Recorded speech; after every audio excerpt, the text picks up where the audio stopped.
MSLI T V, رہنمائی بدلتی دنیا کے لیے۔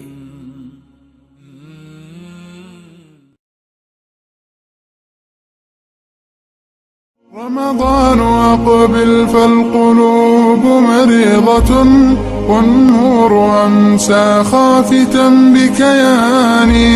قل لي متى يأتي الصباح بنوره ومتى ننصاع للإحسان. محدثة بدعة وكل بدعة ضلالة وفي رواية وكل ضلالة في النار. فأعوذ بالله السميع العليم من الشيطان الرجيم من همزه ونفثه ونفخه.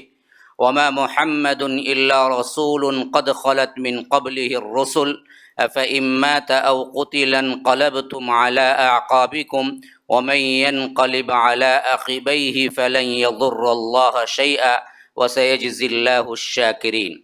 اللهم أرنا الحق حقا وارزقنا اتباعه وأرنا الباطل باطلا وارزقنا اجتنابه. اللهم علمنا ما ينفعنا وانفعنا بما علمتنا وارزقنا علما. رب اشرح لي صدري ويسر لي أمري واحلل عقدة من لساني يفقه قولي. اس اللہ کے نام سے ابتدا جس کے ناموں کی کوئی انتہا ہی نہیں.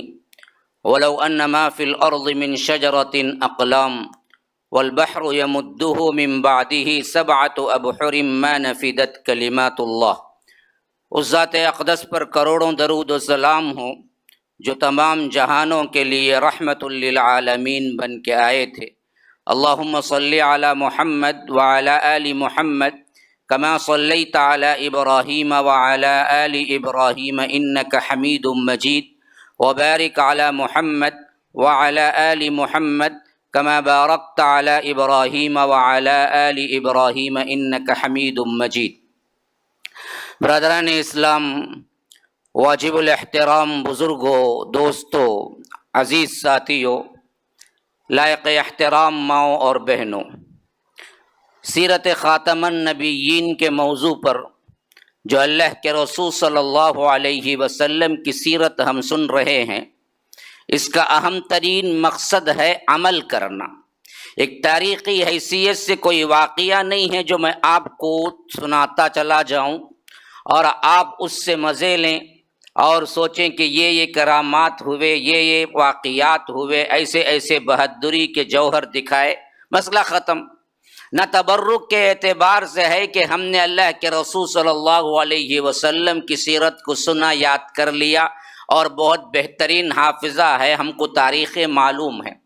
مقصود اصل میں اللہ کے رسول صلی اللہ علیہ وسلم کی سیرت سے عمل کا پہلو ہے کہ آپ کے لیے بہترین نمونہ اللہ کے رسول صلی اللہ علیہ وسلم ہے. اور اللہ کے رسول صلی اللہ علیہ وسلم جس مقصد کے لیے زندگی گزارا، اسی مقصد پر ہم بھی زندگی گزارنا ہے. جس مقصد کے تحت اللہ کے رسول صلی اللہ علیہ وسلم نے مشرکین سے دشمنیاں مول لی، رشتہ داروں سے قطع تعلقی ہوئی، وہی لوگ جو پلکیں بچھاتے تھے اللہ کے رسول صلی اللہ علیہ وسلم پر قتل کرنے کے لیے تل گئے، اپنے کام نہ آئے. اللہ کے رسول صلی اللہ علیہ وسلم اپنی بیٹیوں کے طلاق کا غم سہنا پڑا. اللہ کے رسول صلی اللہ علیہ وسلم کو حضرت ابو طالب کی وفات پر ان کے اسلام لانے کا غم سہنا پڑا. اللہ کے رسول صلی اللہ علیہ وسلم کو ان کی بیٹی حضرت زینب کے نکاح میں رہنے والے ابو العاص سے یہ غم سہنا پڑا کہ خود کے داماد کو چھڑانے کے لیے انہوں نے حضرت زینب نے حضرت خدیجہ کا جو ہار تھا وہ ہار بھیجا. یہ تمام تکالیف کیوں؟ یہ وجوہات کیوں؟ اس کا ایک ہی پہلو ہے، اللہ کے رسول صلی اللہ علیہ وسلم نے توحید کو پیش کیا، لا الہ الا اللہ کو پیش کیا. اور لا الہ الا اللہ کو مان لینا توحید نہیں ہے. لا الہ الا اللہ کے ساتھ انکار کہ کوئی اور معبود نہیں ہے، ہاں اللہ ہے کا مان لینا توحید نہیں ہے. اللہ کے علاوہ کوئی معبود برحق نہیں ہے، یہ کہنا اصل توحید ہے۔ ورنہ تو لا الہ الا اللہ سے اعتراض ان کو بھی کچھ نہیں تھا، ان کو مسئلہ تھا کہ کوئی معبود نہ ہونے کا۔ اجعل الآلہۃ الہا واحدا ان ھذا لشیء عجاب، انہوں نے تو تمام معبودوں کو ملا کے ایک کر دیا، یہ بات تو بڑی عجیب ہے۔ یہ اصل مسئلہ تھا، ایک اللہ کی عبادت کرو، بقیہ تمام عبادات سے انکار کرو، انکار پہ اصل مسئلہ تھا۔ آج بھی ہمارے اندر کوئی اختلاف نہیں ہوگا، ہم کہیں کہ اللہ کو مانو، نماز پڑھو، روزہ رکھو، ارکان اسلام بتاؤ، ایمان بتاؤ، مسلمانوں میں کوئی اختلاف کسی سے نہیں ہوگا۔ اگر آپ اس کا منفی جواب دیں، ہاں اللہ کے علاوہ کسی کو شریک نہ کرو، درگاہوں کو مت جاؤ، وہاں پوجا پاٹ نہ کرو، جھنڈے بنڈے کو مت مانو، اولیاء کو یہ درجہ نہ دو کہ جو اللہ تبارک و تعالی کا درجہ ہے، تو وہاں سے مسئلہ شروع ہوتا۔ ورنہ اللہ کو مانو، نماز پڑھو، روزہ رکھو، چلہ کشی کرو، 40 دن نکلو، 4 مہینے نکلو، 3 دن نکلو، وہ بڑا اللہ والا بنتا ہے اور نکلتا بھی ہے۔ ماشاء اللہ پوری تبلیغ میں زندگی گزارنے والے بھی کئی افراد ہیں، کوئی پریشانی نہیں ہوتی اس سے۔ ہاں پوری دنیا میں آج کیا ہے، تبلیغ کے نام پہ ایک جماعت ہے، اسے کیا پریشانی ہوتی ہے، بلکہ لوگ ابھی ذرا عزت سے اللہ پولیس بولتے ہیں، ان کو اللہ پولیس کہتے ہیں، ہاں انہوں آئے تو چھپ جاتے احترام سے۔ ماشاء اللہ کیا کوئی غلطی نہیں ہے، کیونکہ کبھی انہوں نے شرک بولا ہی نہیں ہے۔ وہ نماز کے بارے میں بولتے ہیں، یا تو کیا ہے زمین کے نیچے کی باتیں کرتے ہیں، یا تو آسمان کے اوپر کی، تو مسئلہ ہی نہیں ہے ان کو۔ مسئلہ کہاں پیش آتا ہے، اسی واسطے آپ سمجھ جائیے کہ یہاں پر بڑے بڑے اجتماعات ان کے ہوتے، 5-5 لاکھ 10-10 لاکھ کی، گورنمنٹ نہ روکتی، نہ کوئی بڑا الٹا پروٹیکشن بھی کرتی، بسیں بھی چھوڑتی اس کے لیے خاص۔ ہاں توحید پہ کر کے دکھا دو نا، ایک اجتماع کر کے دکھا دو نا، اگر کہیں ہوگا بھی تو کیا ہے، ہزاروں کی پولیس نگرانی کے طور پہ آ کے کھڑی ہوگی۔ اس کو بھی معلوم ہے یہ سلانے کے کام ہے، اٹھانے کے کچھ نہیں ہے، کرتے رہیں، اس کو بھی معلوم ہے یہ صرف کیا ہے، بتانے کے ہے، ہاتھی کے دانت دکھانے کے اور کھانے کے اور کے مانند۔ گورنمنٹ کو ہی معلوم ہے، بعض لوگ چڑ جاتے ہیں اتنا کھلا کیوں بولتے، کیا کرنا ہے سمجھ نہیں آئے گا نا۔ دوسرا اگر میں کیا ہے الفاظ فصیح طور پر استعمال کروں تو آپ سمجھیں گے کیا، آپ کو سمجھ آئے تو اصل نزاع کا معاملہ، اصل جھگڑا یہ تھا ہی نہیں، ایک اللہ کو مانو۔ مسئلہ یہ تھا کہ ایک اللہ ہی کی عبادت کرو، کسی اور کی نہ کرو۔ مقصدیت بھی یہی ہونا چاہیے آج بھی، آپ اس کے ساتھ رہیں جو یہ کہتا ہو کہ میری دعوت کا مقصد یہ ہے کہ میں اللہ ایک کی طرف بلاتا ہوں، عبادت اسی کی، عبادت میں کوئی شریک نہیں، خواہ وہ باپ ہو، خواہ وہ بیٹا ہو، خواہ وہ کوئی بھی ہو، اگر وہ شریک کرتا ہے تو میرے سے اس کا کوئی تعلق نہیں، یہ کہہ کے بتاؤ، زندگی گزارو، تب پتا چلے گا اصل اسلام کیا ہے۔ کیوں یہ لڑائیاں، پیغمبر امن، ہاں، اور جتنا مجھے کرسی پہ بیٹھنے کا یقین ہے اس سے زیادہ مجھے یقین کامل ہے کہ جناب محمد الرسول اللہ صلی اللہ علیہ وسلم پیغمبر امن پوری دنیا کے لیے تھے، رحمت للعالمین تھے۔ وما ارسلناک الا رحمت للعالمین، ہم نے آپ کو رسول بنا کے نہیں بھیجا مگر سارے جہانوں کے لیے رحمت، چرندوں کے لیے، پرندوں کے لیے، ہاں ہر ایک، جانوروں کے لیے، ہر ایک کے لیے۔ جیسے رب العالمین میں عالموں کو شمار کیا کہ میں پورے عالموں کا رب ہوں، ویسے ہی فرمایا کہ میں آپ کو رحمت للعالمین بنایا ہوں، تمام انسانوں کے لیے نہیں، انسانوں کے لیے بھی رحمت، جنات کے لیے بھی رحمت، جانوروں کے لیے بھی رحمت، کیڑے مکوڑوں کے لیے بھی رحمت۔ ایسی رحمت، لیکن ان کی زندگی میں ہم پڑھتے ہیں کہ فلاں وقت میں احد، فلاں وقت میں غزوہ قینقاع، آج ہم احد پڑھنے جا رہے ہیں۔ ہاں ایک کا ذہن متاثر ہوگا کہ ارے بھائی یہ پیغمبر امن ہیں، پیغمبر رحمت ہیں، لیکن زندگی میں دیکھو ہمیشہ معرکے ہیں، فوج ہے، اور اسی طرح کے کیا ہیں، نزاع ہیں، اور اسی طرح کے جنگیں ہیں، یہ کیا ہے پھر؟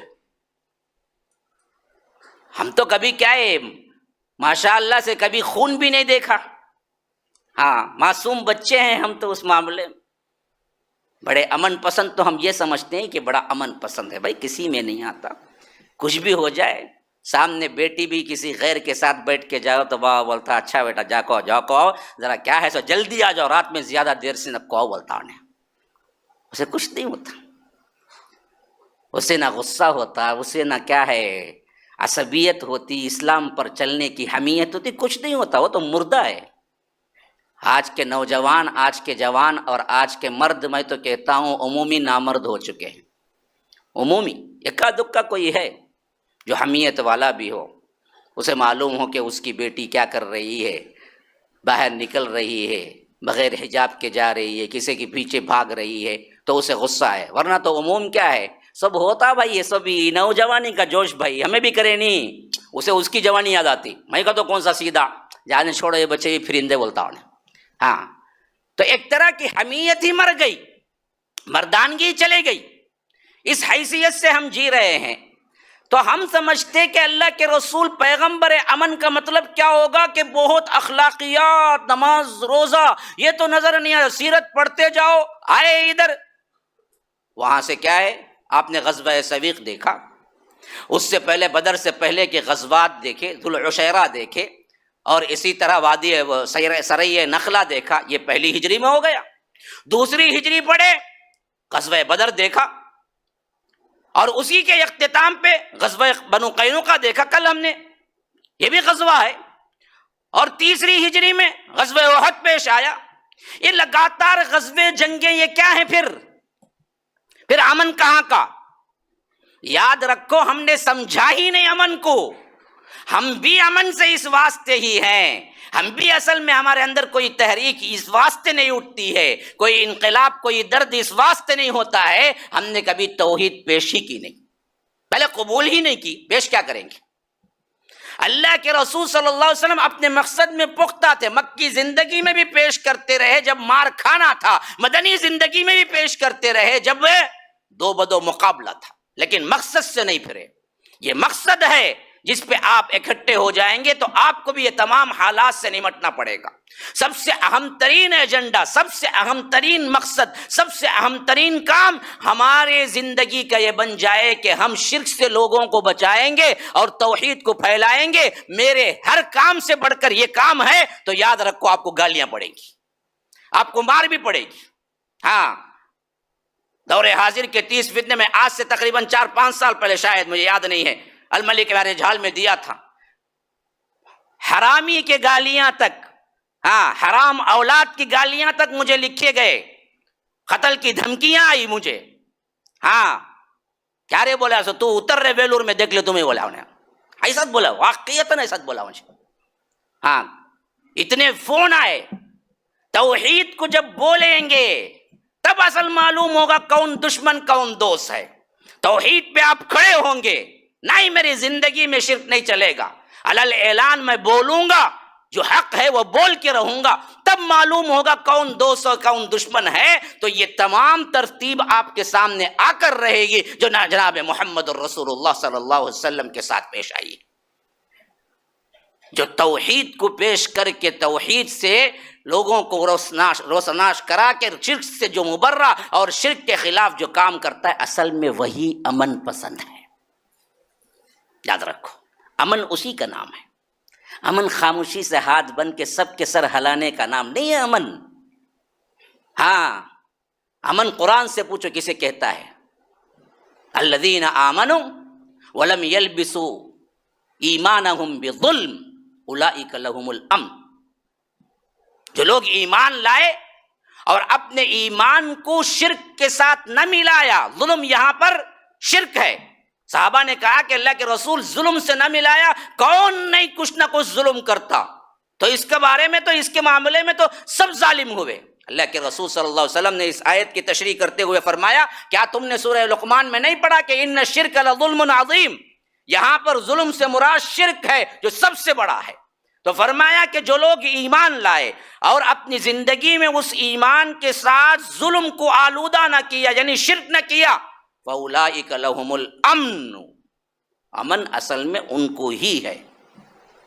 یہ امن نہیں ہے یہ سب کے ہاں منڈی ہلاتے ہوئے تاریخ جمیل کسر کا کئی کو نہیں مولوی صاحب بولتے ہیں، تمہیں میٹھے میٹھے باتیں بولتے ہی رہو، بہت اچھا رہتا تھا ان کا بیان سننے. کون مخالف ہے ان کا بولو؟ آج یہی چلتا نہیں. یہ میٹھے میٹھے بولنے والے بہت ہیں. کڑوا بولو، الحق مر، حق کڑوا ہی ہوتا ہے. ہاں دوا کڑوی ہوتی ہے، مریض کو پلاتے کڑوا ہے لیکن شفا اس میں ہے. نہیں مجھے مٹھی میٹھی دوا ہونا کا تو ابھی کھا لے گا، شوگر بڑھا لے گا، سیدھا چل جا، پہنچ جا اوپر. ہاں وہاں نہیں چلتا، انہیں کڑوی دوا پینا پڑتا اسے. یاد رکھو آج ہم نے چاپلوسی کو اصل میں سمجھ لیا امن. ہم نے ان لوگوں کو جو بزدل ہیں، جو اصل اسلام پیش نہیں کرتے، ان کو سمجھ لیا بڑے مفکر ہیں، بڑے عالم ہیں، بڑے فلاں ہیں، بڑے داعی ہیں. پیش اصل کرنا تو یہ ہے کہ یہ توحید ہے، یہ شرک ہے، اور یہ شرک سے بچو. اصل معاملہ حل یہ ہے. سجاد نعمانی صاحب کا بڑا لمبا بیان کیوں نہ 2 گھنٹے کا، آج یہ ظلم ہو رہا ہے، وہ ہو رہا ہے، لوگ بڑے پسند کرتے ہیں، ارے واہ کیا بول رہے ہیں، ہندوستان کے حالات پر بڑی گہری کائی کی مٹی کی نظر ہے. کبھی شرک پہ کچھ بولے ہی نہیں. ان کا کوئی بیان لاؤ اور شرک پہ بتاؤ، درگاہوں کے خلاف بتاؤ. ایک پورا مسئلہ ہم جو برباد ہوئے، ذلیل ہوئے، آج یہاں پر کیا ہے، بھگوا جھنڈے کا ہی رول ادا ہو رہا ہے. پوری دنیا، پورا ہندوستان جلوس رہا ہے، مسلمانوں کو مارا جا رہا ہے، اللہ کی کوئی مدد نہیں آ رہی ہے. وجہ کیا جی ہے؟ شرک. نکلو شرک سے. یہ درگاہیں وجہ ہیں. پھر اس کے علاوہ تم کتنا چاہے کام کر لو، پورے انجینئر بن جائیں، ہمارے پورے مسلمان ڈاکٹر بن جائیں، پورے پیسے والے بن جائیں، یاد رکھو اس ذلت سے 1% نہیں نکل سکتے. نکلنا ہے تو توحید کو پکڑو، شرک کو بولو. یہی کام اللہ کے رسول صلی اللہ علیہ وسلم نے کیا، اس کے علاوہ کوئی کام نہیں کیا. اسی پر یہ جنگیں ہیں، یہ مار ہے. ہاں ایک ایک معرکہ پڑ جائیے، آپ حیران ہو جائیں گے، قربانیوں کے انبار لگے ہوئے. آخر اتنی دشمنی کیوں؟ حالانکہ وہی شخصیت جو ابھی نبوت کا اعلان نہیں کی تھی 35 سال میں، جب کعبۃ اللہ کی تعمیر کا سلسلہ ہوا تو اللہ کے رسول صلی اللہ علیہ وسلم پہلے کعبے میں آئے تو انہوں نے کہا کہ مرحبا، صادق آئے ہیں، امین آئے ہیں، پلکیں بچھاتے ہیں، ہم آپ جو فیصلہ کریں گے ہم مانیں گے. اللہ کے رسول صلی اللہ علیہ وسلم نے کہا کہ سب ایک چادر کا کونا پکڑو اور پتھر میں رکھتا ہوں، پھر وہاں تک لے جائیں گے حجر اسود کو جہاں فٹ کرنا ہے، پھر میں اٹھا کے پتھر نصب کر دیتا ہوں. تو اس فیصلے سے سب خوش ہو گئے. ہاں نبوت سے پہلے جس کو صادق کہا جاتا تھا، نبوت سے پہلے جن کو امین کہا جاتا تھا، نبوت سے پہلے جو قوم آنکھیں بچھاتی تھی، نبوت سے پہلے جو قوم چاہتی تھی کہ اللہ کے رسول صلی اللہ علیہ وسلم ہمارے درمیان ہی رہیں، نبوت کے بعد کیوں جانی دشمن بن گئے؟ ویسے کیا کام کیا، کیا جرم کیا؟ یہی تو اللہ بھی پوچھتا ہے، اتقتلون رجلا ان یقول ربی اللہ وقد جاءکم بالبینات من ربکم.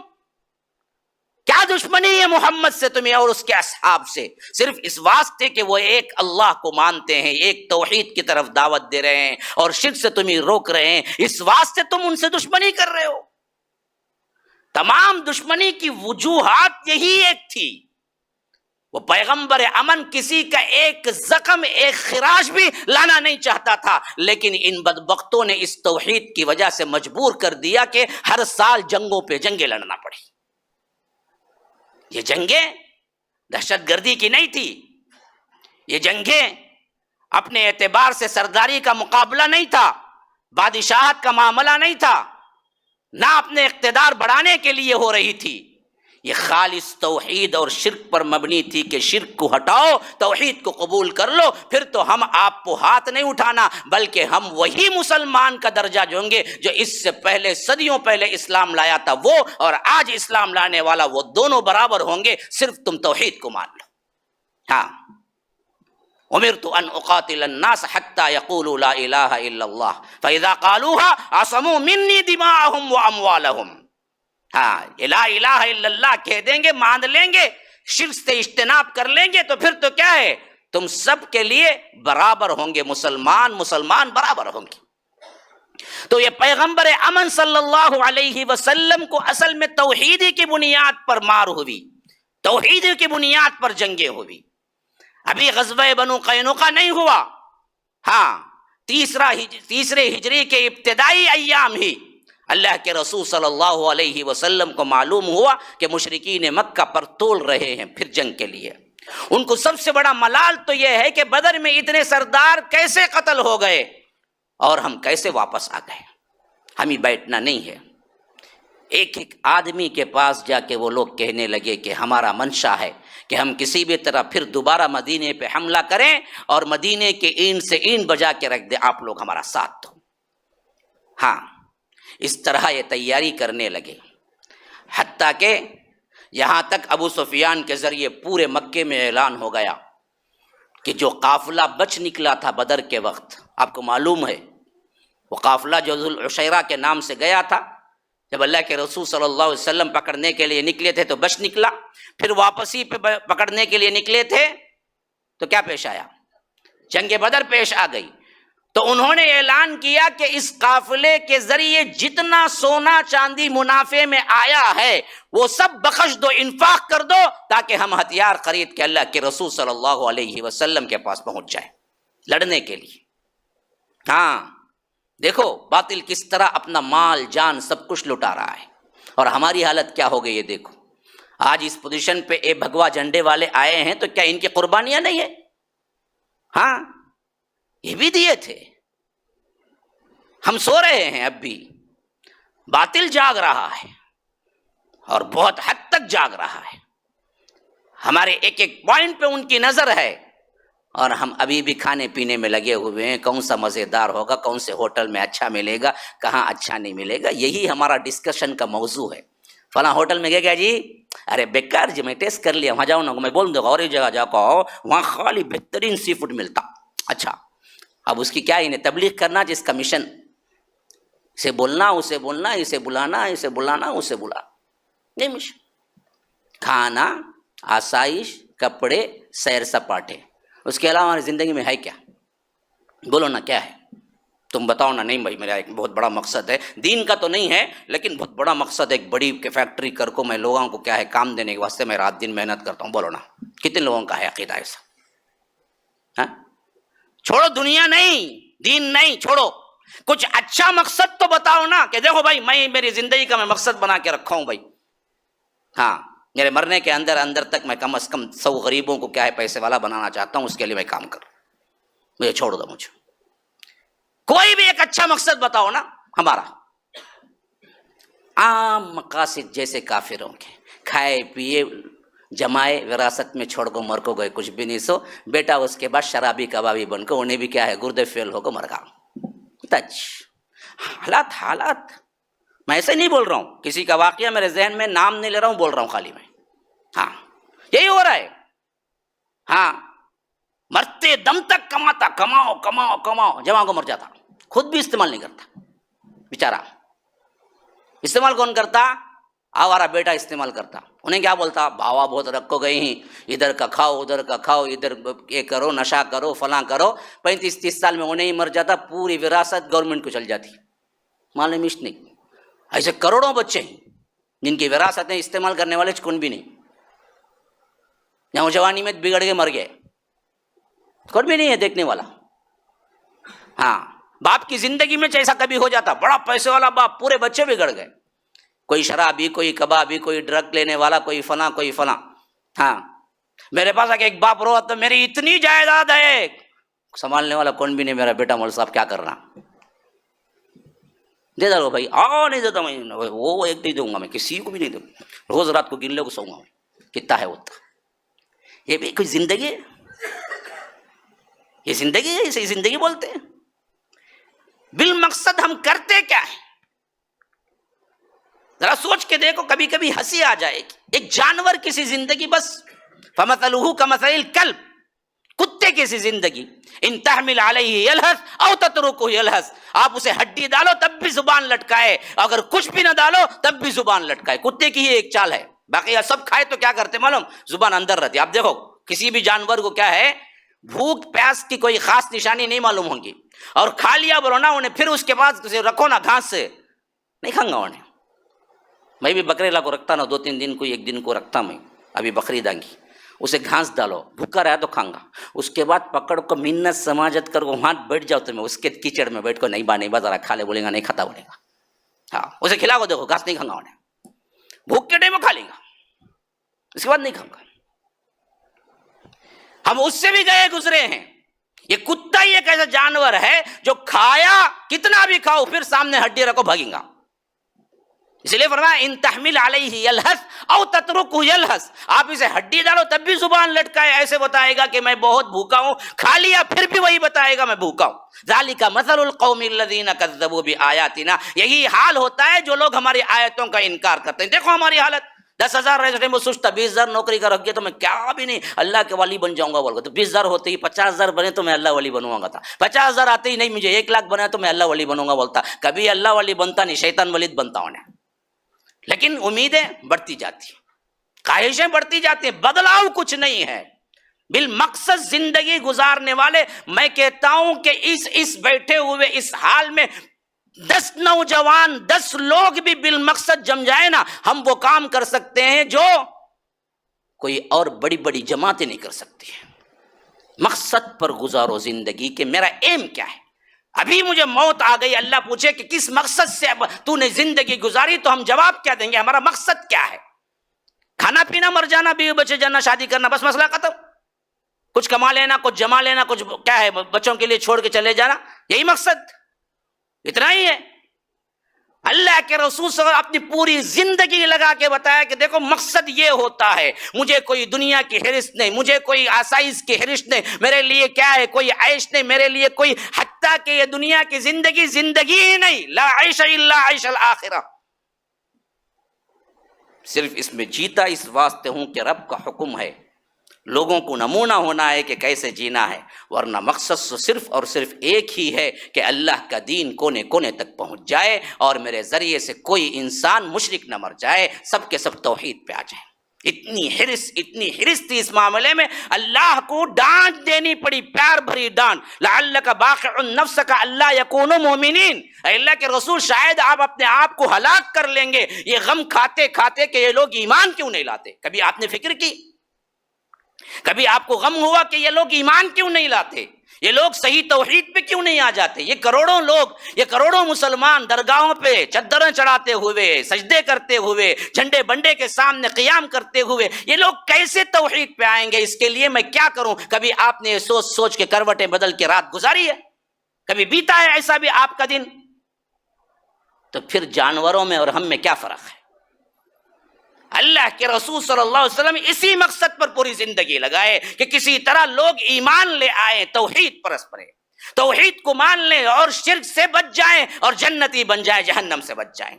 اسی ایک مقصد کے لیے جیا، اسی ایک مقصد کے لیے سب کچھ چھوڑ دیا، اسی ایک مقصد کے لیے اپنے مصائب و آلام اٹھائے، اسی ایک مقصد کے لیے حتیٰ کہ اپنے قریبی ترین رشتہ دار ان سے بھی دشمنی کا معاملہ آیا تو دشمنی کر لیا، اس پر کوئی کمپرومائز نہیں کیا۔ اللہ کے رسول صلی اللہ علیہ وسلم کو معلوم ہوتا ہے مشرکین پورے شد و مت کے ساتھ مقابلے کی تیاری کر رہے ہیں، یہاں تک کہ مصدقہ رپورٹ آتی ہے کہ 3,000 کا لشکر مدینہ منورہ پہ حملہ کرنے کے لیے، اس وقت کل مدینے کی آبادی 3,000 نہیں ہے، ہاں ایسے وقت میں نیوز پہنچتی ہے کہ 3,000 کا لشکر صرف مقابلے کے لیے آ رہا ہے، اور اس میں 200 گھوڑے سوار ہیں اور 700 زرہ پوش ہیں۔ زرہ پوش ان کو کہتے ہیں جو لوہے کا ڈریس پہنتے ہیں، زرہ وہ ہوتی ہے جو لوہے سے ڈریس بناتے ہیں، جیسے ہمارا ویسٹ کوٹ ہے نا، ایسے ہی کیا ہے لوہے سے بنتا ہے، کوئی تیر، کوئی تلوار، کوئی بھی نوکیلی چیز کا زخم نہ لگے، ہاں بہت کاسٹلی ہوتا تھا اس زمانے میں۔ ویسے 700 افراد ہیں زرہ پوش اور 200 گھوڑے ہیں اور 3,000 لوگ ہیں پورے، اور پوری نیت سے نکلے ہیں کہ کسی نہ کسی طرح یہ مدینے کا نام و نشان مٹا کے رکھتے۔ اللہ کے رسول صلی اللہ علیہ وسلم اپنے صحابہ کو جمع کرتے ہیں، مشورہ کرتے ہیں کہ کیا کیا جائے، ہمارے پاس افراد کی قلت ہے، ہتھیار کی قلت ہے، ہمارے پاس ان کا کوئی مقابلہ نہیں ہے، لیکن ہم خاموش نہیں بیٹھ سکتے. بتاؤ ہمیں مدینے میں رہ کے جنگ کرنا ہے یا مدینے سے نکل کے جنگ کرنا ہے؟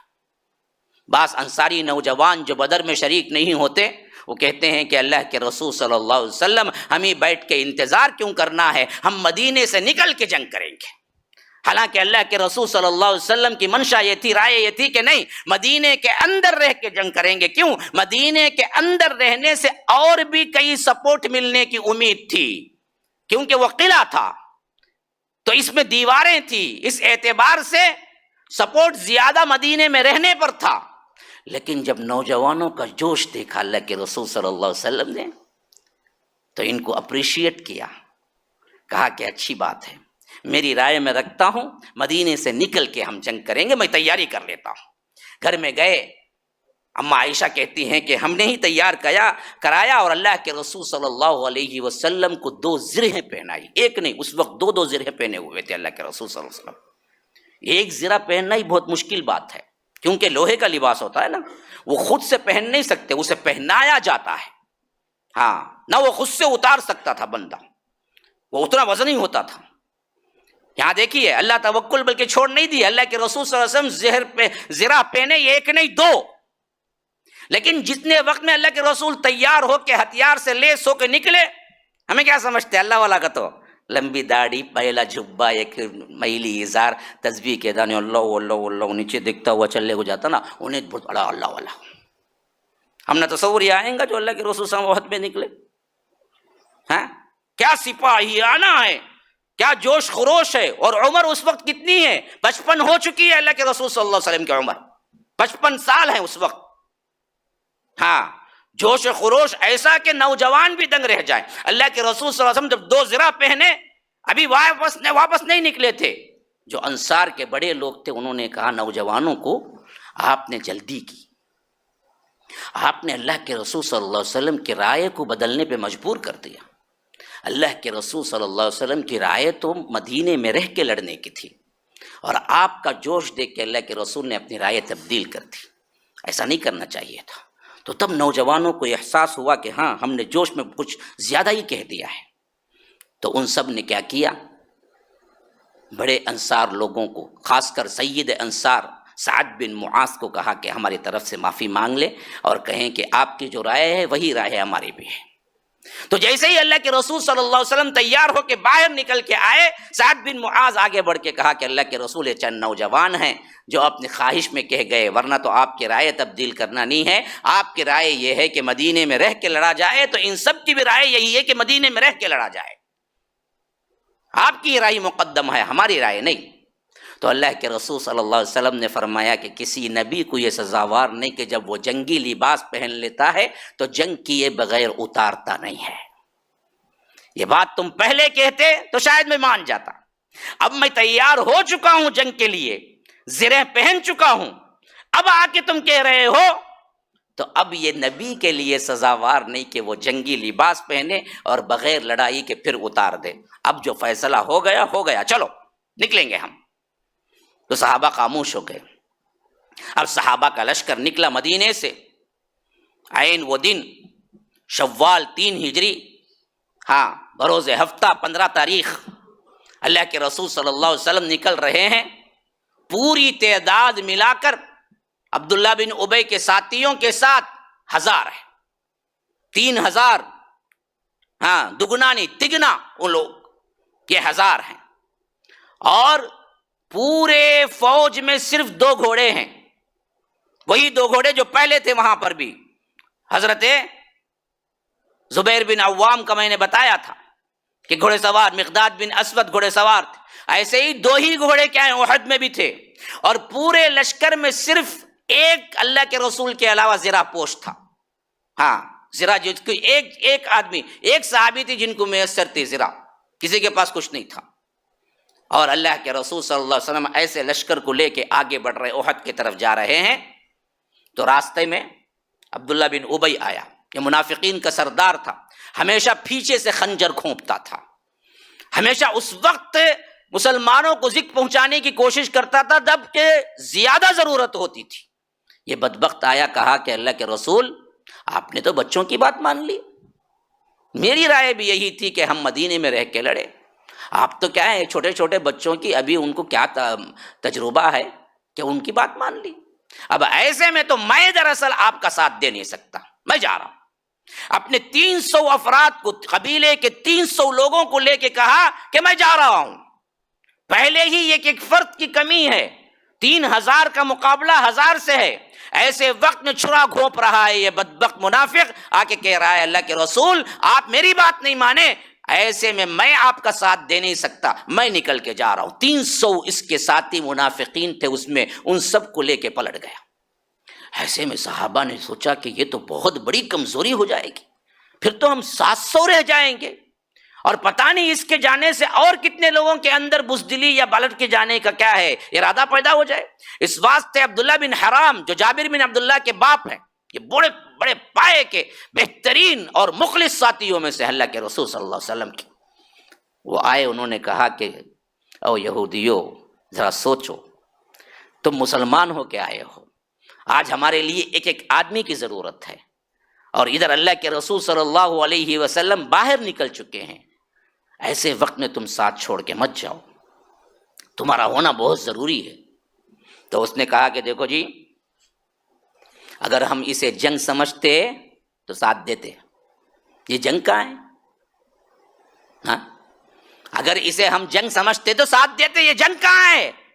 ادھر 3000 ادھر 700، مقابلہ تھوڑی، یہ تو جنگ نہیں، یہ تو خودکشی لگتی ہے. مذاق اڑا رہے، ہاں مذاق اڑا رہے. یہی بات اللہ تبارک و تعالی قرآن میں نوٹ کر رہا ہے اس کا. ہاں، اس نے کہا کہ لَاتَّبَعْنَاكُمْ، ہاں ہم اگر اسے جنگ سمجھتے تو ہم پیروی کرتے. اللہ کہتا ہے ہم للکفر یومئذ اقرب منہم للایمان. اس وقت زبانوں سے وہ نکال رہے تھے تو اس وقت زیادہ تر کفر کے قریب تھے، ایمان سے دور تھے یہ بدبخت، جب کہہ رہے تھے کہ ہم اسے جنگ سمجھتے تو ہم ساتھ دیتے. اس طرح کی مکاری کے ساتھ مکارانہ چال چلتے ہوئے وہ اپنے ساتھیوں کو لے کے نکل گیا. اب اللہ کے رسول صلی اللہ علیہ وسلم آگے بڑھ رہے ہیں. ادھر مسلمانوں میں صحابہ کے اندر جوش کیسا ہے دیکھو، یہ تو منافق تھا نکلا. ادھر حضرت عمر اپنے بھائی کے ساتھ جا رہے ہیں، عمر بن خطاب، زید بن خطاب، یہ دونوں ساتھ میں آئے ہوئے تھے اس وقت، دونوں بھائی ہیں.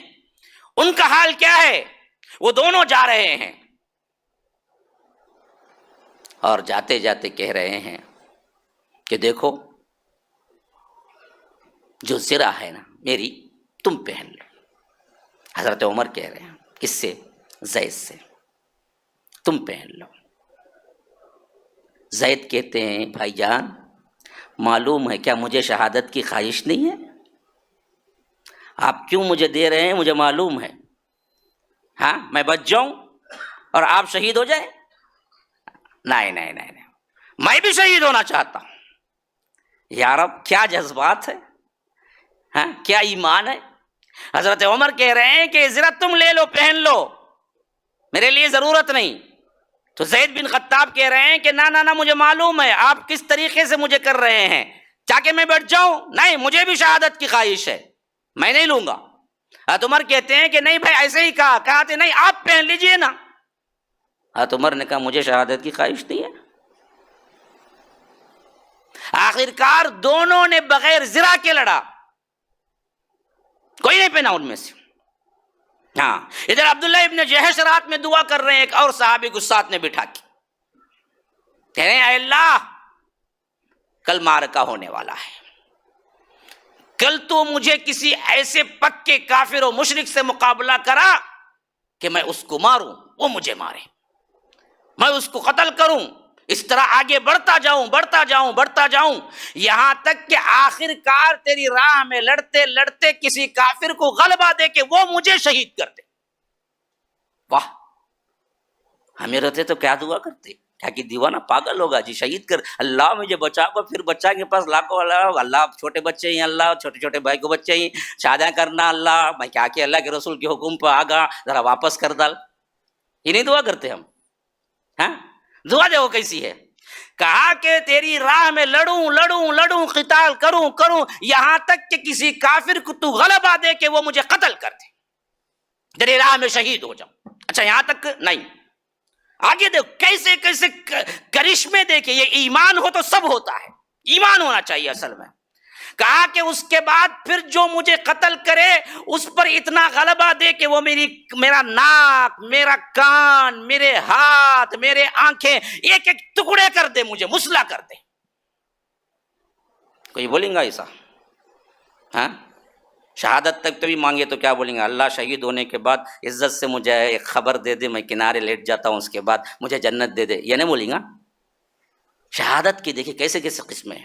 انہوں نے کہا کہ اس قاتل کو اتنا پاور دے کہ وہ میرے کان, میرے ہاتھ, میرا ناک, میرے الگ الگ اعضاء سب قتل کر دے, ٹکڑے ٹکڑے کر دے, اور اسی حالت میں تو مجھے بلائے اور میرے سے خون رس رہا ہو اور پوچھے کہ یہ کان, ہاتھ, ناک کہاں گئے عبداللہ, تو میں کہوں کہ اے اللہ تیری رضا کے لیے, تیری رضا کے لیے میں نے سب کٹوا دیا, یہ میں کہوں. دوسرے صحابی نے کہا آمین. دوسرے صحابی نے دعا کیا کہ اے اللہ کل میں بھی قتل کروں, لڑائی کروں, لڑوں یہاں تک کہ مجھے غالب کر دے کہ میں اس کو قتل کر دوں. پھر اس کے بعد دونوں صحابہ میدان جنگ میں گئے, اللہ نے دونوں کی دعا قبول کر لی. ادھر عبداللہ بن جہش کو بعد میں دیکھا گیا کہ قتل ہو کے پڑے ہوئے ہیں, ٹکڑے ٹکڑے مسلح ہو گئے ہیں پورے, جیسے انہوں نے مانگا تھا ویسے ہی. اور دوسرے صحابی شہادت نہیں پائے بلکہ غازی بن کے واپس لوٹے. پھر اپنی زندگی میں کہا کرتے تھے کہ اللہ کی قسم عبداللہ کی دعا میری دعا سے بہتر تھی, عبداللہ کی دعا میری دعا سے بہتر تھی. انہوں نے شہادت مانگی, میں نے کیا ہے غازی بن کے آنا پسند کیا, اللہ نے مجھے واپس تو لوٹا دیا لیکن میں ابھی جنت نہیں گیا ہوں, میرا ساتھی جنت میں. تو وہ دعا بہتر تھی انہوں نے جو مانگا تھا. اس طرح صحابہ جوش میں ہیں. اللہ کے رسول صلی اللہ علیہ وسلم دونوں صفوں کو آراستہ کیا, ادھر ادھر سب دونوں صفیں آراستہ ہو گئی, میدان جنگ میں بالکل کیا تیار ہو گئے مقابلے کے لیے. اب اللہ کے رسول صلی اللہ علیہ وسلم نے حضرت عبداللہ ابن جبیر کو بلایا. اصل میدان جنگ کیسا تھا, احد کا پہاڑ جو آج بھی ہے آپ جا کے دیکھیے, یہ جو پہاڑ تھا نا وہ پہاڑ پشت پہ تھا, یعنی بیک پہ. سامنے کا جو راستہ تھا نا وہ مدینے کی طرف تھا. ہاں, اور مقابلہ جو ہونا تھا وہ بھی سامنے سے ہی ہونا تھا. لیکن مسئلہ یہ تھا کہ پیچھے کا جو راستہ جو پہاڑ تھا وہ پہاڑ ہر جگہ سے یکساں نہیں تھا, اونچائی اس کی یکساں نہیں تھی.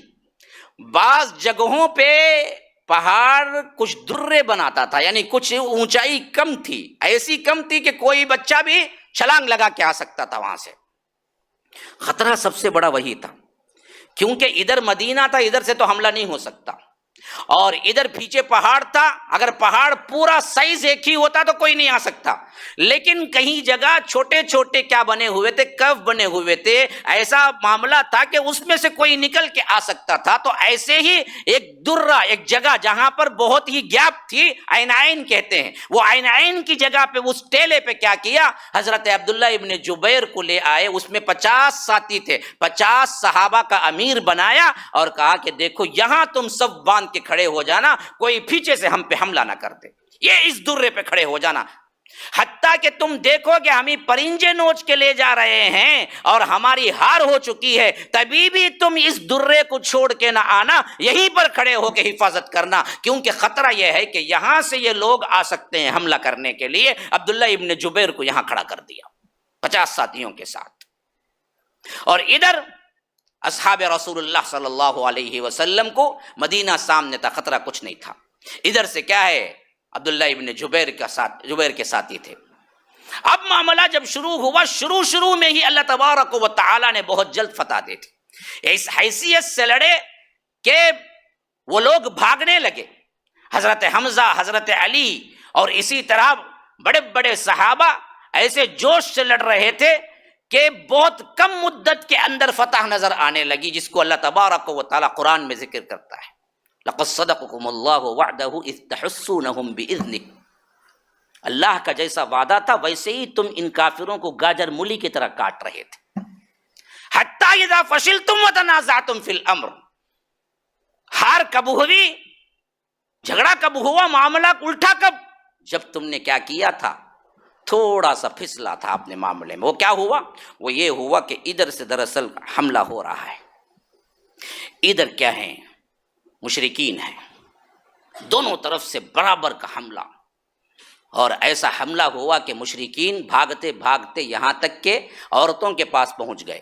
کچھ خواتین کو بھی لائے تھے مشرکین، صرف اس واسطے کہ اگر کہیں شکست کھا کے بھاگیں گے تو یہ لوگ کیا کریں گے، غزلیں پڑھ کے یہ لوگ، نظمیں پڑھ کے یہ لوگ، اشعار پڑھ کے ان لوگوں کو ابھاریں گے اور یہ بھاگنے سے رک جائیں گے. اس واسطے عورتوں کو لائے تھے، کیونکہ بدر میں دیکھ لیا تھا نا. تو اس واسطے وہ لوگ کچھ عورتوں کو ساتھ لائے تھے تاکہ وہ لوگ ان لوگوں کو جذبہ ابھاریں، ان لوگوں کو اور زیادہ اشتعال دلائیں. تو یہ لوگ جب بھاگنے لگے تو عورتوں کا حال یہ ہوا کہ وہ بھی بھاگنے لگی. یہاں تک کہ صحابہ روایت کرتے ہیں کہ اس بے ہوشی میں بھاگے کہ ان کے پازیب تک ہمیں نظر آنے لگے. ہاں، پنڈلی کھلی ہوئی ہے، بھاگ رہے ہیں، ایسے نکل کے بھاگنے لگے. یہاں تک کہ معاملہ الٹا. وہ کیسے؟ وہ ایسے ہوا کہ جب یہ لوگ چلے گئے میدان جنگ میں صرف مال غنیمت پڑا رہ گیا. جو لوگ چھوڑ کے گئے تھے چیزیں وہ پڑے رہ گئے. اب ادھر عبداللہ بن جبیر کے جو ساتھی تھے جن کو اللہ کے رسول نے کھڑا کیا تھا، ان لوگوں نے کہا کہ دیکھو اب تو جنگ ختم ہو گئی ہے، مال غنیمت اٹھانا چاہیے. حضرت عبداللہ بن زبیر نے کہا کہ نہیں، اللہ کے رسول نے منع کیا کہ جب تک میں نہ کہوں یہیں پر رہنا ہے.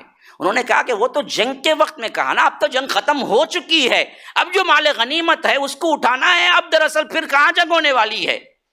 حضرت عبداللہ ابن جبیر نے کہا کہ نہیں، ہم کو یہیں رہنا ہے. لیکن اس وقت صحابہ سے ایک اجتہادی غلطی ہوئی اور ان میں کے بہت سے حتیٰ کہ 40 افراد ادھر مال غنیمت اٹھانے میں لگ گئے اور ادھر صرف 10 افراد کھڑے ہو گئے.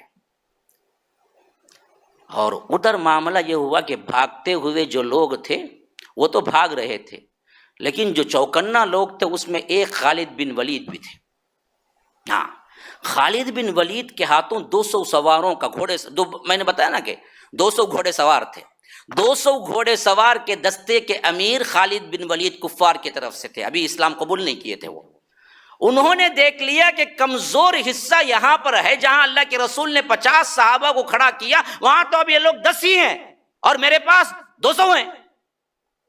وہ لمبا چکر کاٹ کے وہ پہاڑ کے پیچھے سے درے سے آئے اور وہاں سے جنگ کرنا شروع کی. اور 200 افراد اور ادھر صرف 10 کے 10 شہید ہو گئے لڑتے لڑتے. لیکن شہید جب ہوئے تو بالکل معاملہ کیا تھا، کھلا ہوا تھا، کیونکہ صحابہ تو ان کے پیچھے بھاگ رہے تھے جو بھاگ رہے ہیں، اور جو اس درے پہ کھڑے ہوئے تھے وہ صحابہ جھک کے مال غنیمت اٹھا رہے ہیں. گوئے کہ ان کی پشت تھی، پیٹ، ان کو پتہ ہی نہیں چل رہا تھا کہ وہ لوگ آ چکے ہیں.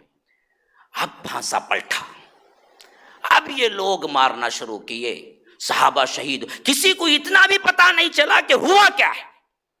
جو فتح سمجھ کے وہ لوگ مال غنیمت اٹھا رہے تھے ان صحابہ کو پتہ ہی نہیں چلا کہ ہوا کیا ہے.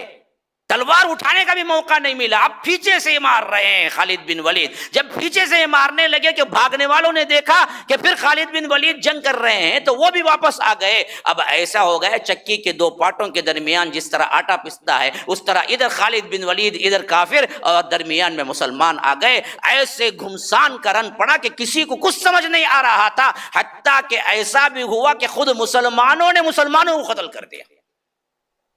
کوئی بات سمجھ نہیں آ رہی تھی. حضرت حذیفہ بن یمان ہیں، ان کے باپ یمان، وہ دونوں نکلے ان کے اور ساتھی، ہم جنگ کریں گے. اللہ کے رسول صلی اللہ علیہ وسلم جانے کے بعد یہ آ کے ملے اور انہوں نے جنگ کرنے کی نیت سے جب اندر داخل ہوئے میدان میں تو مسلمانوں کو سمجھ نہیں آ رہا تھا کہ کیا ہے، کون ہے. حضرت یمان پر بھی گردن پہ تلوار رکھ دی. ادھر سے حذیفہ پکار رہے تھے کہ میرے باپ ہیں، میرے باپ ہیں، میرے باپ ہیں، لیکن کسی کو کچھ سنائی نہیں دے رہا تھا. یہاں تک کہ یمان قتل ہو گئے مسلمانوں کے ہاتھ. حضرت حذیفہ بہت غمزدہ ہوئے. اللہ کے رسول صلی اللہ علیہ وسلم نے فرمایا کہ دیکھو اگر تمہیں بہت غم ہے تو ہم دیت دیتے ہیں. کہا کہ اللہ کے رسول مجھے دیت کی کوئی ضرورت نہیں.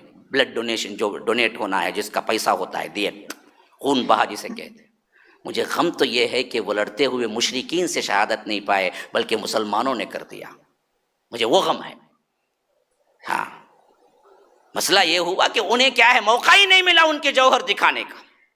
اور اس کے ساتھ ساتھ معاملہ یوں ہوا کہ حضرت مصعب بن عمیر بھی شہادت پا گئے. اور عمومی طور پر اگر دیکھا جائے تو حضرت مصعب کی شکل اور اللہ کے رسول کی شکل بہت ملتی جلتی تھی، بڑے مشابہ تھے.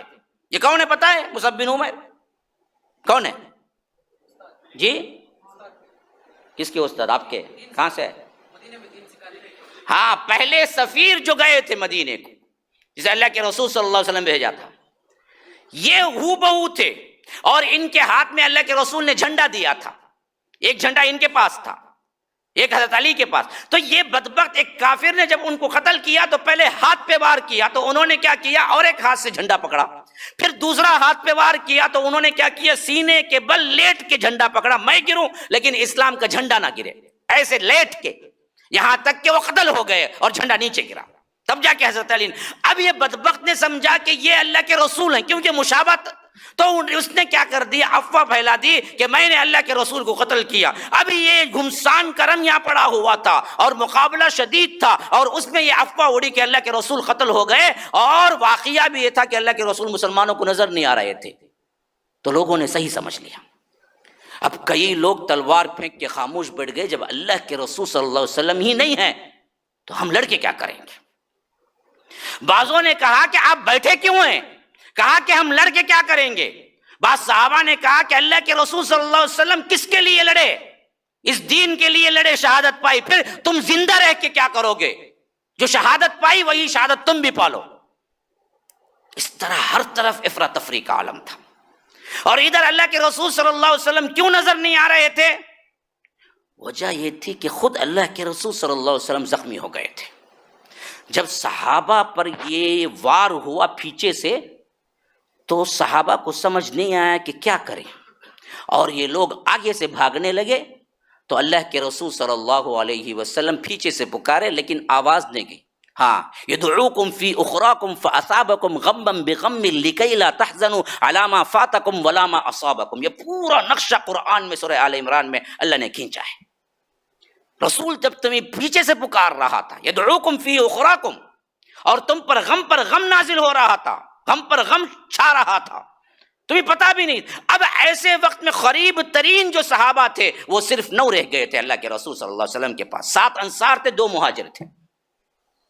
اللہ کے رسول صلی اللہ علیہ وسلم نے کہا کہ کون میری حفاظت کی ذمہ داری، میری مدافعت کرتا ہے اور جنت قبول کرتا ہے. کہا کہ میں ہر صحابی میں کا نعرہ لگایا. پھر اس طرح لڑا کہ پورے انصار کے انصار 7 شہید ہو گئے، 2 مہاجر باقی بچے. اللہ کے رسول صلی اللہ علیہ وسلم نے فرمایا کہ یہ مہاجرین نے انصار کے ساتھ انصاف نہیں کیا، 7 شہید ہو گئے. اور ادھر 2 مہاجر اللہ کے رسول صلی اللہ علیہ وسلم کے لیے آڑ بڑے کھڑے ہوئے تھے کہ جتنے تیر آئیں، زخم آئیں، تلوار آئیں، نیزہ آئے، کہ میرے جسم پہ پڑے، اللہ کے رسول صلی اللہ علیہ وسلم کے جسم پہ نہ پڑے. اللہ کے رسول کے جسم پہ اپنے جسم کو یوں لٹا لیا کہ کوئی وار نہ ہو. اللہ کے رسول دیکھنے کے لیے کبھی سر اٹھاتے تو کہتے کہ میرے ماں باپ آپ پر قربان، اللہ کے رسول آپ سر نہ اٹھائیے، آپ اندر رہیے، ہم حفاظت کرنے کو تیار ہیں. حتیٰ کہ طلحہ بن عبید اللہ، یہ نام وہ ہے جس کو اللہ کے رسول صلی اللہ علیہ وسلم نے دنیا بھر میں شہید ہونے کا خطاب دیا بغیر شہید ہوئے. ہاں انہوں نے ایسے ہاتھ رکھا، ایسے تیر اور نیزے کے مقابلے کے لیے بچانے کے لیے کچھ نہیں رہا، نہ ڈھال، خود تیروں سے چھلنی. اب بھی اللہ کے رسول پہ تیر آ رہے ہیں تو انہوں نے ہاتھ بڑھا کے ایسے روکا. اس ہاتھ کو مارو جتنا چاہے، لیکن یہ ہاتھ جب تک رہے گا اللہ کے رسول کے پاس کوئی نیزہ نہیں پہنچے گا. اتنا مارا گیا، اتنے وار ہوئے، اتنے زخم ہوئے اس ہاتھ پہ، یہاں تک کہ ہاتھ پرماننٹ شل ہو گیا، پرماننٹ کام کرنا چھوڑ دیا. یہی ہاتھ آخر تک ان کے پاس ایک ہاتھ بالکل پرماننٹ کام کرنا چھوڑ دیا. اللہ کے رسول صلی اللہ علیہ وسلم نے فرمایا اگر کسی شہید کو زندہ چلتے پھرتے دیکھنا چاہے تو طلحہ بن عبید اللہ کو دیکھ لے. ہاں، اور اسی وقت میں کوئی دوسرا مشرک مارا ایک مار جس سے انگلی پہ وار پڑا اور ایسے نکلی انگلی کہ ان کی زبان سے ایسے آواز نکلی، یعنی جیسے زخم لگتا ہے نا۔ کہا کہ عبید طلحہ اگر تم اس وقت اللہ کا نام لے تو فرشتے تمہیں گود میں اٹھا لیتے، تم نے جو کارنامہ انجام دیا ہے۔ ادھر طلحہ لڑ رہے تھے، ادھر اللہ کے رسول صلی اللہ علیہ وسلم نے کہا کہ ادھر دشمن کی زیادہ نظر ہے، کیونکہ میں ہوں، یہاں سے نکل کے کسی دوسری جگہ ہم چلے جائیں تو اللہ کے رسول سر اٹھا کے وہاں سے نکلے تو بدبخت، ہاں ابن عامر راہب ایک شخص تھا، اس نے پہلے سے ہی گڑھے کھود کے رکھے ہوئے تھے صحابہ اس میں پھنس جائیں۔ ان گڑھوں میں سے ایک گڑھے میں اللہ کے رسول کا پاؤں بھی پھنسا اور اللہ کے رسول صلی اللہ علیہ وسلم گرے اور گھٹنے میں موج آ گئی، اور گرنے کی وجہ سے سامنے کے رباعی دانت ٹوٹ گئے اللہ کے رسول کے۔ ہاں یہ ثنایا کہتے ہیں، اسے رباعی کہتے ہیں، یہ کہ دانت کو الگ الگ نام ہے عربی میں۔ یہ سامنے کے دو ہیں، ثنایا علیا ثنایا سفلا، اس کے بعد کا یہ دانت ہے نا اسے کہتے ہیں رباعی۔ اللہ کے رسول صلی اللہ علیہ وسلم کا رباعی دانت ٹوٹ گیا، اور لوہے کا ہیلمٹ جسے خود کہتے ہیں وہ پہنے ہوئے تھے اللہ کے رسول، تو وہاں پر تیر لگنے کی وجہ سے، تلوار کا زخم لگنے کی وجہ سے اس کی دو کڑیاں اللہ کے رسول کے پیشانی پہ پیوست ہو گئی اور خون جاری ہو گئے۔ اللہ کے رسول صلی اللہ علیہ وسلم بھی بنفس نفیس لڑ رہے تھے، حتیٰ کہ جب اپنی جگہ بدل کے وہاں پہنچے تو اللہ کے رسول صلی اللہ علیہ وسلم کو چلنا دوبر ہو چکا تھا، کیونکہ گھٹنے کی جو موج آئی تھی اس سے پاؤں میں بہت تکلیف ہو رہی تھی۔ جب علم غیب کا نعرہ لگانے والوں سے بڑا تہذیب کے ساتھ اور پورے ادب کے ساتھ سوال ہے کہ اللہ کے رسول کو جب معلوم تھا یہاں گڑھا ہے اور گرنے سے موج آئے گی تو پھر اللہ کے رسول کیوں گرتے؟ اپنے آپ کو کیوں گرا لیتے؟ جانتے پوچھتے؟ وہاں سے اللہ کے رسول صلی اللہ علیہ وسلم وہاں اس جگہ آئے، کہا کہ اب میں خود بھی لڑے ہیں، اللہ کے رسول صلی اللہ علیہ وسلم خود بھی اس وقت تلوار اٹھائے ہیں، یہاں تک کہ سعد ابن ابی وقاص آئے اس وقت ساتھ میں کھڑے ہوئے تھے تو کہا کہ 7 تیر چلاؤ، میرے ماں باپ تم پہ قربان۔ حضرت علی کہتے ہیں کہ اللہ کی قسم پوری زندگی میں اللہ کے رسول نے اپنے ماں باپ کو کسی پر جمع کیا تو وہ سعد ابن ابی وقاص کو جمع کیا۔ صحابہ جب آتے تھے تو کہتے تھے کہ اللہ کے رسول میرے ماں باپ آپ پر قربان۔ پوری زندگی میں اللہ کے رسول نے کسی کو کہا تو وہ سعد ابن ابی وقاص تھے۔ اس وقت جب وہ تیر چلا رہے تھے تو کہا کہ سعد تیر چلاؤ، میں بکھیر کے رکھتا ہوں تمہارے لیے تیر، ایک ایک تیر اٹھا کے رکھتا ہوں، تم ایک ایک تیر اٹھا کے چلاتے رہو، میرے ماں باپ تم پر قربان۔ یہ لفظ اللہ کے رسول صلی اللہ علیہ وسلم، حضرت علی کہتے ہیں کہ صرف حضرت سعد کے لیے جمع کیا اپنے ماں باپ کو۔ اس طرح ادھر جنگ عروج پہ تھی، دو طرفہ، ادھر بھی مر رہے تھے ادھر بھی شہید ہو رہے تھے، اور اللہ کے رسول صلی اللہ علیہ وسلم بالکل اکیلے تنہا رہ گئے تھے، اور کئیوں کو پتہ بھی نہیں تھا کہ اللہ کے رسول صلی اللہ علیہ وسلم زندہ ہیں، لیکن وہ بھی پوری جان توڑ محنت کر رہے تھے، شہید ہو رہے تھے۔ یہاں تک کہ اللہ کے رسول صلی اللہ علیہ وسلم کی آواز ایک ایک کے پاس پہنچنے لگی کہ لوگوں اللہ کے رسول زندہ ہیں، تمہیں پکار رہے ہیں۔ تو صحابہ کے حواس تبھی سیٹ ہوئے، ایک ایک کر کے واپس آنے لگے، پھر جمع ہونے لگے، اور مشرکین بھی لڑتے لڑتے نڈھال ہو چکے تھے، ان کے پاس بھی قوت نہیں تھی۔ تو ان لوگوں نے سمجھا یہی بہت بڑا تیر مار لیا، اس سے زیادہ ہم نہیں ٹھہریں گے، ہم نکلتے ہیں یہاں سے۔ تو ایسے کنڈیشن میں آ گئی جنگ، نہ فتح ہوئی نہ شکست ہوئی، ایسے مرحلے میں تھی، لیکن یہ بڑا اینڈنگ مرحلہ تھا۔ ہاں اب کیا ہو کیسے ہو، یہ کیسے جائیں گے، یہ اللہ کے رسول صلی اللہ علیہ وسلم ٹھہرتے ہیں، یہ صحابہ کو لے کے وہ بھی نکلتے ہیں۔ ادھر یہ لوگ سوچ رہے تھے اگر ہم اب بھی بھاگ جائیں گے تو ہم بگوڑے کہلائیں گے یا آ کر ہم فتح یاب کہلائیں گے، ہم کو کرنا کیا ہے۔ ایسے وقت میں فیصلہ اٹھانا ان کے لیے بھی مشکل تھا۔ ادھر اللہ کے رسول صلی اللہ علیہ وسلم بھی صحابہ کو جمع کر رہے تھے کہ دیکھو اب ہم کو پھر دوبارہ صحیح طریقے سے حملہ کرنا ہے۔ اب یہ اینڈنگ کیا ہوا انشاءاللہ ہم اگلی مجلس پر رکھتے ہیں، لیکن ایک بات اچھی طرح سن لیں، صرف ایک معمولی سی اجتہادی غلطی اللہ کے رسول کی نہ ماننے پر جو فتح ہوتی ہوئی جنگ شکست میں تبدیل ہو گئی، تو سوچو تم روزانہ کتنے اللہ کے رسول کے احکامات کو پامال کرتے ہو، تو پھر فتح تمہیں کیسے ہوگی۔ یہ سبق لیتے جاؤ آج کا۔ یہ ایک اجتہادی غلطی. اللہ کے رسول نے کہا کہ عبداللہ بن جبیر کو یہاں کھڑے رہنا، کوئی بھی آئے یہاں سے نہ ہٹنا، حتیٰ کہ ہمیں پرندے ہمیں درندے لے جائیں تبھی بھی تم اسی پر کھڑے رہنا. لیکن صحابہ نے غلطی مفہوم اٹھا کے اجتہاد کیا کہ اب تو فتح ہو گئی، اس واسطے ہم نکل سکتے ہیں، اور نکل کے مال غنیمت اٹھانا شروع کر دیا. تو فتح ہوتی ہوئی جنگ شکست میں تبدیل ہوئی اور کئی لوگ شہادت پائے. اللہ کے رسول صلی اللہ علیہ وسلم بھی تکلیف اٹھائے. ایک حکم کا انکار یہاں تک پہنچا دیا تو ہم روزانہ کتنے احکامات اللہ کے رسول کا انکار کرتے ہیں. اللہ کے رسول صلی اللہ علیہ وسلم کے منع کردہ اشیاء کو ہم کتنے ہیں جو ہمیشہ روزانہ استعمال کرتے ہیں. تو کیا ہم کو فتح نصیب ہوگی کافروں پر؟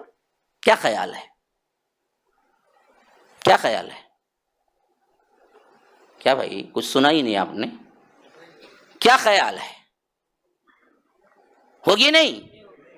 ہاں تو سوچو اپنے آپ میں، ہم کیسے غالب آئیں گے کفار پر؟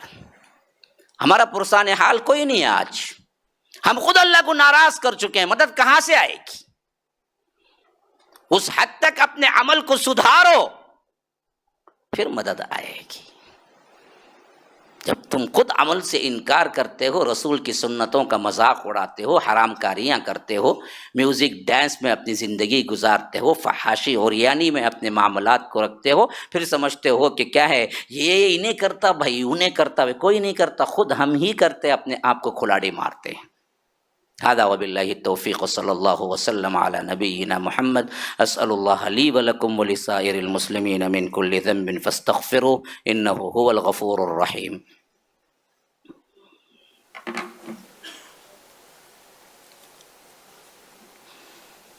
یہ آج کے انعام کے کانٹیکس میں الحمدللہ 124 اس میں پارٹیسپیٹ کیے ہیں اور ماشاءاللہ 55 لوگ ونرز ہوئے ہیں.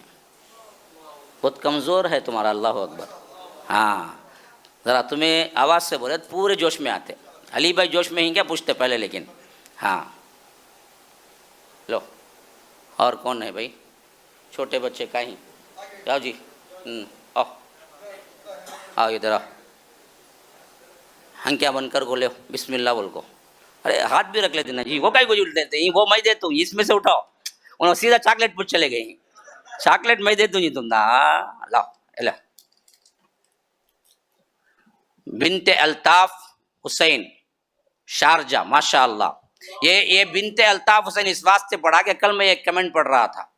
وہ کمنٹ میں لکھے ہیں کہ مولوی صاحب کم از کم نام تو بولو. اللہ کیتا جی لین لگاتی تمہیں. ہاں لو بیٹا اٹھاؤ. دو اٹھاؤ نا کو جی، ایک اٹھاؤ جی. لو کیا ہے؟ نجم النساء بیگم شنگل پیٹے. یہ کیا بھائی ہے؟ بھائی نام اس واسطے بول رہا ہوں کہ کل انہوں نے درخواست کی ہے کئیوں نے مل کے اس میں کہ کم از کم آپ نام تو لے لیں. ہمارے اطراف و اکناف میں ہمارے رشتہ دار وغیرہ بھی سن رہے ہوتے تو وہ بولیں گے کہ جاوید سلمان ربانی نے ہمارا نام لیا، کم از کم وہ تو ہم کو کریڈٹ ملے. تو میں ادھر اصل ٹھکرا نہ سکا. خیر ہم نام لے لیتے ہیں، اس میں کوئی مذائقہ نہیں ہے. آؤ بیٹا. ہاں حیدرآباد اٹھاؤ. تمہارا ہاتھ جانگا کیا جی؟ ہاں اوکے جاؤ. یہ لو تمہیں یہ چاکلیٹ لے لے چل جاؤ. تم نہ کیا بھی اٹھانے کا نہیں، جاؤ کام نہیں تم نہ کیا بھی. بنت منور چنئی. اللہ اکبر. باقی کا کیا ہے؟ چلو بھائی بات ڈالو. اور دیکھو بھائی یہ بات بھی آپ کو یاد رہے کہ نمبرات صحیح دیں. نمبرات صحیح دیں. وہ نمبر جی پے میں آپ کو اکاؤنٹ بھی رہے. بعض مرتبہ ایسے ہو رہا ہے کہ نمبر تو ونرز میں آ گیا اور یہاں قرآن میں بھی آ گیا، لیکن جب ہم ان کو سینڈ کرنا چاہ رہے ہیں تو سینڈ نہیں ہو رہا ہے کیونکہ نمبر بدل کے ہے یا تو وہ نمبر جی پے میں نہیں ہے.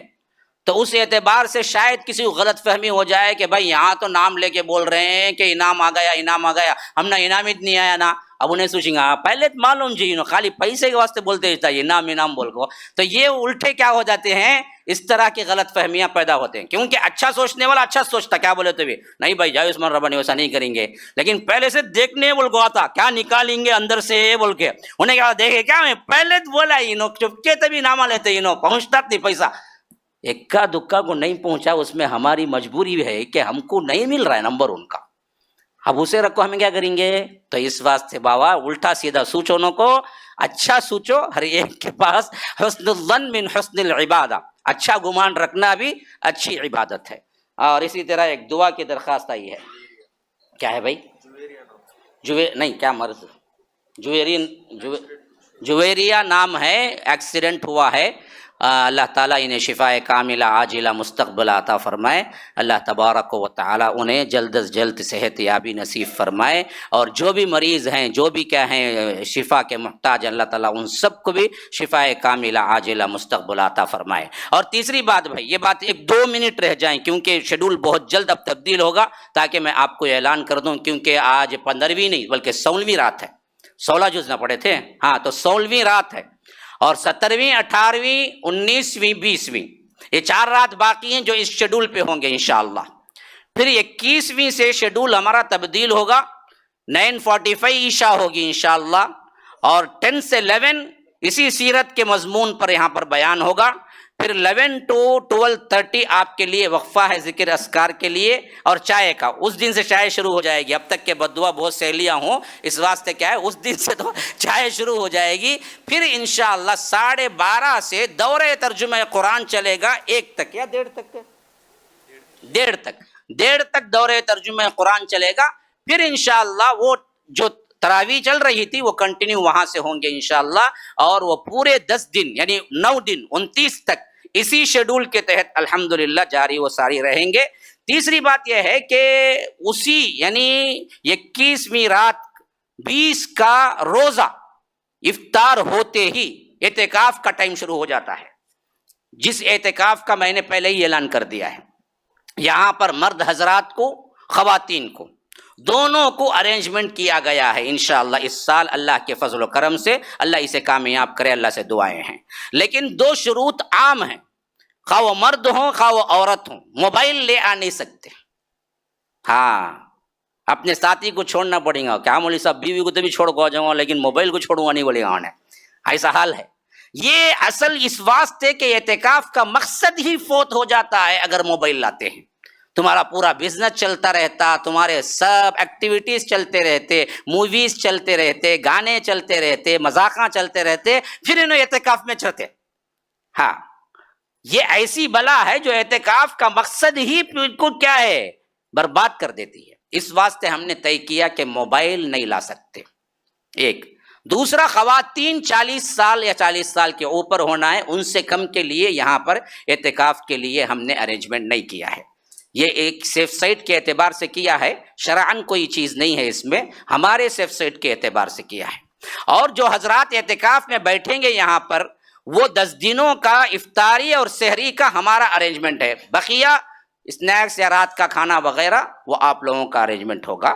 بقیہ سحری اور افطاری ہماری طرف سے ارینجمنٹ ہوگا انشاءاللہ، جس کا ایک دن کا خرچہ 15,000 روپیہ آ رہا ہے. کوئی ذمہ داری لینا چاہتا ہے تو وہ ذمہ داری بھی لے سکتا ہے. اور اسی طرح دوسری بات یہ ہے کہ ہمارے مراکز کے تحت خاص طور پر ہمارے جو ادارے چل رہے ہیں وہ ٹرپلیکین میں بھی ایک ہے، یہاں مسجد قائم ہوئی ہے، مار نگر میں بھی ایک ہے، اور اس کے ماتحتی میں ادارے کے حساب سے وہاں پر کلاسز جاری ہیں. تفسیر اور قرآن پڑھانے کے الگ کلاسز ہیں، حفظ کے الگ کلاسز ہیں، خود یہاں پر مدرسہ ہے. تو یہ تمام چیزوں کا خرچہ جو ہے وہ 1,80,000 روپیے پر منتھ آ رہا ہے. اور ان اخراجات کے لیے آپ اپنی زکوٰۃ بھی دے سکتے ہیں. مسجد کے لیے نہیں دینا چاہیے، لیکن مسجد میں جو ایکٹیویٹیز ہو رہے ہیں، جو تنخواہیں ہو رہے ہیں، ان میں دینے کے لیے کوئی حرج نہیں ہے.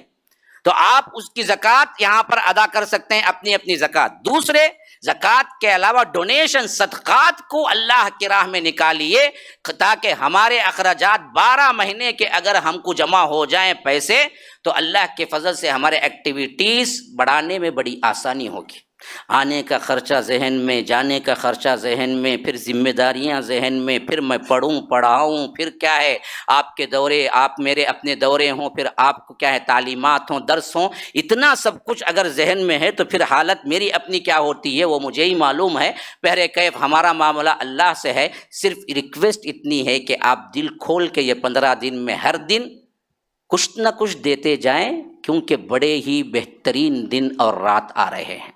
نیچے کلیکشن ہوگا، بکیٹ یا کیا بھائی انتظام کرتے ہیں، ہاں سیڑھی میں۔ خواتین سے بھی گزارش ہے کوئی ذمہ دار بن جائیں، ہر روز کچھ نہ کچھ اللہ کی راہ میں دیں۔ اگر اس میں لیلۃ القدر آ جائے تو پھر اس کا ثواب ہی کا کیا کہنا۔ اور عام راتوں میں بھی آپ 10 ہیں، 15 ہیں، 20 ہیں، جو بھی نکالتے ہیں، لیکن برائے مہربانی جو گورنمنٹ میں نہیں چلتے وہ نوٹ یہاں چلتے، سمجھ کو دال اللہ نے۔ بہت سے لوگ ویسا بھی کرتے ہیں، جو نہیں چلتا نہیں وہ اللہ کے پاس تو چلیں گا نا بول کے، نہیں اب فی الوقت ہمیں بھی گورنمنٹ کو دینا۔ ہاں تو اس اعتبار سے چلنے والی نوٹ ڈالو، اور 2000 کی نوٹ رہی تو بہت اچھا رنگا، کم از کم میں۔ بہر کیف سب باتیں میں آپ کو کیا ہے ایسے ہی کہہ رہا ہوں کہ خوشگوار مجلس ہو، جو ہو سکتا ہے دیجئے، یا کوئی 50,000 1 لاکھ، کوئی ایک دن کا بھی اٹھاتا ہے 1 لاکھ، ایک مہینے کا 1,80,000 لے لیتا ہے، تو یاد رکھیے ہم 1 مہینے کے لیے فری ہو جائیں گے انشاءاللہ۔ کل کچھ اور باتیں بتاؤں گا کہ ہمارے حفظ کے مدرسے میں جو لوگ پڑھ رہے ہیں بچے، ان کی بھی ذمہ داری آپ اٹھانا چاہتے ہیں تو کل تفصیل، زیادہ وقت ہو گئے، کل تفصیل بتاتا ہوں۔ آج دیکھیں گے آپ کا کلیکشن کیا آتا ہے۔ اب اتنا بتا دیا، اب بھی کیا کھلتا ہے، کیا بچتا ہے، کیا چھپتا ہے، وہ مجھے کل معلوم ہوگا۔ پھر اس کے بعد کل میں آپ کے سامنے کچھ باتیں رکھوں گا۔ سبحانک اللہم و بحمدک، اشہد ان لا الہ الا انت، استغفرک و اتوب الیک۔ اپلیکیشن فارم اعتکاف کے یہاں سے لے لیں، جو ہمارے ذمہ دار لوگ ہیں۔